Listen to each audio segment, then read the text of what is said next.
Setting. How should we define setting? Let's define it as the time and or location in which a story takes place. So that's pretty simple, but what I want to talk about is how setting can influence the way we read a story. For example, the story of The Lottery by Shirley Jackson.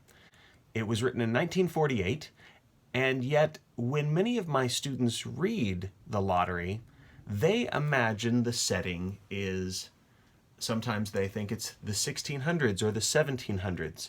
Sometimes they think that it's the same place as the Salem witch trials. They imagine Puritans or Amish farmers. However, there are little clues in the story that let us know that Shirley Jackson's The Lottery takes place when she wrote it in 1948. What are those setting clues? Well, the characters talk about indoor plumbing, so we know it's not back in the 1600s if she's washing her dishes. That's what Tessie Hutchinson is doing in The Lottery. They also mention the word tractor, so that implies we've got automotive technology. And the text also mentions the phrase teenage club. And teenagers, that word wasn't really around in the Puritan times. Now, if you're reading The Lottery and you imagine that it is in Puritan times, that setting can sort of work for the story.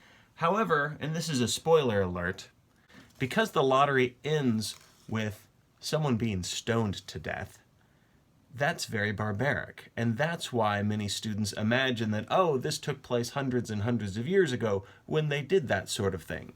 But Shirley Jackson wants you to imagine a more modern setting, because that makes the story even more horrifying to imagine that still today people are conforming and following a strange, pointless, and ultimately violent tradition.